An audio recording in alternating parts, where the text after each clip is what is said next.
Bon, bonjour à tous et bienvenue sur la chaîne de Callistas to the Moon. Aujourd'hui, petit point sur le Bitcoin comme d'habitude qui peut nous entraîner l'ensemble du marché, vous le savez, à la hausse comme à la baisse. Nous sommes le 1er juin 2022, nous avons eu la clôture mensuelle hier. La clôture a eu lieu, vous le voyez ici, à 31 800 $. Donc ce niveau est un niveau de cours important pour dans les jours et les semaines à venir, vous l'avez bien compris. Ça c'est le premier point qu'il faut effectivement rappeler. Deuxième point, au niveau des clôtures et des supports importants, il suffit de prendre le dernier support que vous voyez ici pour effectivement conclure la chose suivante. Le support des 29 000 $ est un niveau également de cours important, puisque en dessous de ce niveau de clôture, il n'y a pas réellement d'autres niveaux de clôture. Donc je pense qu'effectivement, ce niveau, si on devait breaker les 29 500 $ dans les jours à venir, ça serait bien entendu inquiétant. Pour ce qui est de la vue hebdomadaire, je vous le rappelle, pour le moment, on avait un mouvement entrant baissier, un drapeau ascendant qu'on a cassé par le bas, et actuellement on est sur ligne de coup d'un double top mensuel. Actuellement on est en train peut-être de faire une cassure d'ailleurs, pullback, pour effectivement poursuivre le mouvement. Si la ligne de coup du double top est située au niveau de la clôture mensuelle, soit dit en passant, elle correspond également à la résistance et la clôture hebdomadaire de juillet 2021. Donc vous voyez, au-dessus il n'y a pas réellement d'autres clôtures antérieures, donc en réalité on a clôturé sur le niveau de support, de résistance précédent. Donc ça c'est un élément intéressant, et on remarque également qu'on n'a pas concrètement réussi à casser la résistance. Donc pour le moment, tant qu'on ne break out pas cette résistance, en réalité il y a un risque de rejet pour mieux retomber. Attention quand même, d'autant que c'est ce que je vous ai dit ce matin sur Twitter, ça ressemble quand même potentiellement pour le moment à un Dead Cat Bounce. Donc qu'est-ce qu'un Dead Cat Bounce? C'est ce type de mouvement que vous voyez là, un mouvement entrant baissier, suivi d'une figure chartiste de retournement, un rallye haussier avec une sorte de pump, un cours qui consolide, qui n'arrive pas à faire une consolidation pump, et qui finalement retrace la hausse pour mieux poursuivre la tendance baissière que l'on avait amorcée précédemment. C'est donc ça un Dead Cat Bounce, c'est ce qu'on appelle un rebond du chat mort, c'est-à-dire que la tendance générale est baissière, on fait un petit rebond technique, laissant espérer les investisseurs à un retournement de tendance, à une reprise de hausse, pour mieux retomber et breakout à l'opposé. Donc effectivement, attention à ce scénario catastrophe, qui est de dire, on a fait cette figure chartiste de retournement, on a breakout, on a fait un rallye haussier, on a fait un chandelier de retournement, on n'arrive plus à avoir assez d'acheteurs pour refaire un deuxième rallye, et réamorcer une tendance haussière bullish, comme on avait pu l'avoir, vous en rappelez, en juillet 2021. En juillet 2021, il n'a pas fait de demi-tour, pour rappel. Quand on a eu le bull run, il a fait des pumps, consolidation, repump, repump, repump, repump, etc., etc. Ça, c'est une reprise de bull run. Ça, c'est un retournement de tendance haussier. C'est un breakout des résistances net et franc pour repartir à la hausse. Pour le moment, c'est pas ce que nous avons. Pour le moment, ce que nous avons, ça ressemble plutôt à ça. Ça ressemble plutôt à un cours qui baisse dans un triangle, puis fait un rallye, hésite, retombe. Pour le moment, vous voyez, triangle, rallye, hésitation pour retomber. Maintenant, je pense qu'il ne faut pas non plus s'inquiéter et crier défaite trop vite. Moi, je pense qu'en réalité, il y a plusieurs niveaux de support importants. Premier point, le niveau de support le plus important, il est situé où? Il est situé ici, alors à 28 500 $. Alors vous me direz, entre le cours actuel des 31 500 et effectivement les 28 500, il y a quand même moins 8%. Mais voilà, ça nous laisse quand même de la marge, ça nous laisse effectivement voir venir. Si on devait effectivement déjà retracer la hausse, vous l'avez compris, ce serait un mauvais signal. Ce serait un mauvais signal parce que normalement, quand on reprend une tendance haussière, il faut faire toujours des plus hauts et des plus bas de plus en plus haut. Donc, si on fait ce mouvement, on continuera dans une tendance haussière, en vue journée. Par contre, si on fait ce mouvement et qu'on retourne en bas, vous l'avez compris, ça veut dire qu'on ne fait pas des plus hauts et des plus bas de plus en plus haut. On invaliderait les signaux d'achat. Donc attention, parce qu'à ce moment-là, ça pourrait repartir à l'opposé, d'autant que quand on voit les bandes de Bollinger, c'est le risque. C'est le risque principal, c'est de dire on rebondit en haut de bande de Bollinger, on va rechercher la même, donc la moyenne des prix, à peu près à 30 000 $. On break ces 30 000 $. On n'arrive pas à faire un plus haut et un plus bas plus haut que le précédent. Donc on revient chercher le niveau de support précédent à 28 500 $. et après on engouffre la bande basse de Bollinger pour reprendre la baisse. Donc attention, ça c'est le scénario catastrophe. Le scénario le plus optimiste, c'est de dire on va même pas chercher la MM20, on arrive à faire une sorte de rebond sur trendline en vue 4 heures que vous voyez là.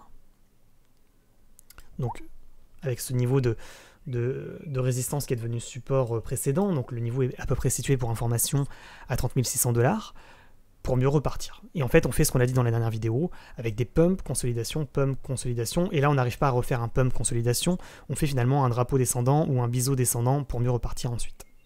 Donc ça, je vous rappelle, c'est ce qu'on avait dit dans la dernière vidéo YouTube. À un moment donné, effectivement, on casse la trendline, on arrête de faire des pumps, consolidation pour finalement corriger dans un drapeau ou un biseau descendant pour mieux effectivement reprendre la hausse. Ça, c'est le scénario peut-être, selon moi, le plus probable, quand même, à court terme.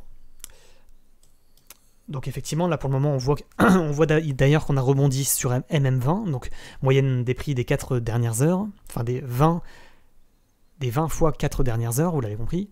Donc ça, c'est plutôt intéressant de voir effectivement que ce niveau de support a tenu bon pour le moment. Ça correspond également, vous le voyez ici, à la dernière résistance qui est devenue support. Donc je pense qu'on pourrait encore baisser pour aller rechercher même les 30 600 pour mieux repartir, parce qu'en réalité, les 30 600, ça correspond à la trendline haussière. Donc c'est pas impossible qu'on fasse des mouvements un peu comme ça dans un biseau, pour aller chercher la ligne de tendance, et soit repartir, soit retomber. Donc en vrai, le niveau pour résumer, il est là, hein. Il est à 30 500 $ environ. Voilà, j'espère avoir été clair. Ça, c'est le plus important, ce que je viens de vous dire là en fin de vidéo. La trendline, comme d'habitude, correspondant également à la MM20. Enfin, il y a des chances qu'elle remonte, hein, cette moyenne mobile. Donc elle arrive à peu près à 30 500 $, environ, et soit on continue de faire des plus hauts et des plus bas de plus en plus haut, soit effectivement on la break, et là on va rechercher le niveau d'antan pour mieux peut-être breakout par le bas et invalider ces signaux d'achat et reprendre la baisse. Donc attention, le niveau de reprise de baisse, il est à peu près situé à 28 500, le niveau de rebond potentiel le plus probable, il est situé, vous le voyez ici, à peu près à 30 500 $, 30 000 $, et effectivement la figure chartiste qu'il faut regarder à mon avis à court terme, c'est ce biseau descendant.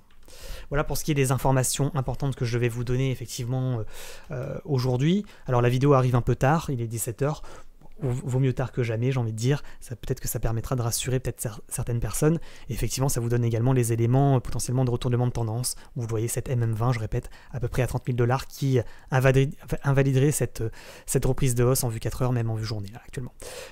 Si on devait faire un biseau descendant pour aller repartir à la hausse, ce qui est peut-être le scénario le plus à privilégier, je pense, on irait rechercher cette trendline descendante. Pour là, effectivement, mieux peut-être repartir à la baisse. Hein. Ça ferait un pump, correction, repump, on n'arrive pas à repasser au-dessus des 32 600 $ environ pour mieux retomber. Donc là, attention, ça c'est le scénario effectivement pessimiste, ou sinon on fait, bien entendu, on continue à faire des mouvements un peu comme ça pour finalement tenter le breakout. Donc à ce moment-là, on rebondirait sur la trendline, on reprendrait de l'élan et on casserait de manière confirmée pour aller chercher le canal descendant, je vous rappelle, que l'on suit en vue long terme depuis novembre 2021. Donc à ce moment-là, le scénario peut-être le plus à privilégier, c'est ça, pour casser et repartir. Ou ça, on va rechercher, on fait un double top en vue journée, on casse le niveau des 30 000, on invalide les signaux d'achat, et on va retenter ensuite le breakout par le bas. Ou entrer en tendance latérale, entre 28 500 et les 32 500 environ. Ça, c'est également une probabilité pour enfin, j'ai envie de dire, prendre une décision d'achat ou de vente, de poursuite de hausse ou de reprise de tendance haussière en vue 4 heures. Pas en vue journée, parce que je vous rappelle, en vue journée, pour qu'on ait une reprise de tendance haussière en vue journée, il faut inverser la tendance en cassant le canal descendant par le haut. C'est ça le seul et unique signal de reprise de hausse, c'est ça. Hein. C'est une cassure du canal par le haut. Donc vous voyez, on est assez loin du niveau, à peu près situé à 38 000, 40 000 $. Situé, vous le voyez, si on trace les derniers plus hauts, est à peu près situé là. Ça, c'est une reprise de hausse plus pérenne avec potentiellement un bull run. Avant ce niveau, c'est du trading intraday, c'est du trading même en contre-tendance, puisque la tendance générale est baissière. Donc on va chercher effectivement des opportunités de trade en longue à l'achat dans une tendance baissière. Faut pas l'oublier, ça en arrière-plan, c'est ça que l'on fait actuellement. Quand je vous donne effectivement des signaux d'achat et de vente, qui ne sont pas des conseils en investissement, bien entendu, c'est pour de l'intraday, c'est pour du trading intraday, c'est sûrement pas pour... là on n'a pas les signaux de reprise de hausse et de reprise de bull run, on est bien d'accord. Hein. Là, c'est anticipé.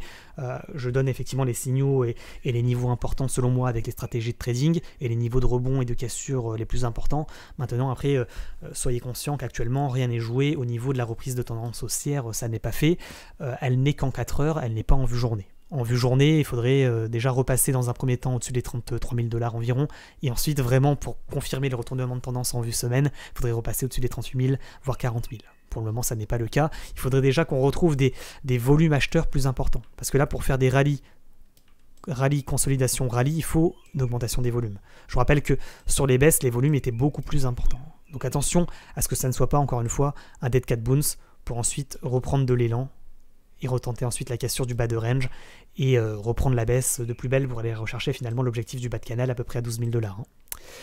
Voilà, on s'arrête là. N'oubliez pas bien entendu de liker la vidéo, de vous abonner, d'activer la cloche pour recevoir les notifications des prochaines vidéos. Et puis je vous rejoins comme d'habitude sur Twitch à partir de 20h, 20h30 pour de l'analyse technique et du trading en direct. Bien entendu, n'hésitez pas également à nous rejoindre sur Discord pour les fiches de trading, l'accès également à mes graphiques, l'espace entraide sur le trading, bien entendu, etc. etc. Telegram pour les alertes, et pour également, il existe également un groupe d'entraide Telegram sur le trading crypto-monnaie. Les sondages d'ailleurs, soit en passant, on avait fait un petit sondage aujourd'hui qui n'a aidé en rien à la prise de décision. Vous étiez à 50-50, bullish et bearish, donc effectivement pas de réel sentiment de marché, vous étiez plutôt hésitant aujourd'hui.